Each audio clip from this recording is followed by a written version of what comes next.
VK news, राष्ट्र के नाम। नमस्कार, मैं अमन और आपका स्वागत है वीके न्यूज में। क्या आपके पास गुल्लक यानी पिगी बैंक है जिसमें आप अपने पैसे जोड़ कर रखते हैं? ज्यादातर घरों में पैसे सेव रखने के लिए गुल्लक होता है और बच्चों के लिए तो खास करके पिगी बैंक ले आते हैं ताकि वो उसे आकर्षित रहें और पैसे जमा करते रहें। लेकिन क्या आपने नोटिस किया है कि पिगी बैंक ज्यादातर पिग के शक्ल और शेप में ही क्यों होता है, किसी और जानवर की शक्ल में क्यों नहीं?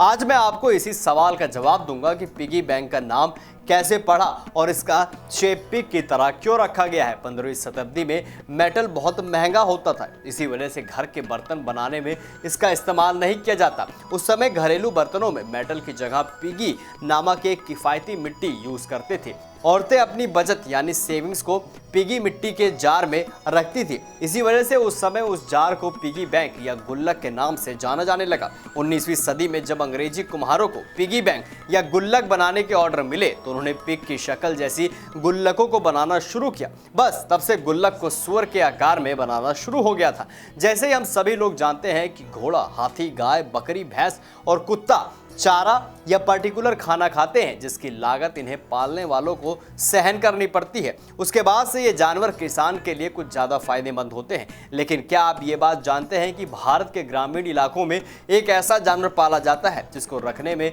कोई लागत नहीं आती? भारत के ग्रामीण इलाकों में सुअर पाला जाता है, लेकिन इसके मालिक को इसके लिए कोई भी लागत नहीं आती, क्योंकि ग्रामीण इलाकों में रहने वाले सुअर इसके मालिक खुला छोड़ देते हैं, जो कि उस इलाके में घास फूस, मल और शादी जैसे मौकों पर फेंका गया भोजन की मदद से अपना पेट भर लेते हैं। इसका मतलब ये हुआ कि सुअर के मालिकों को सुअर रखने में किसी भी लागत को सहन नहीं करना पड़ता, यानी कि 100% बचत।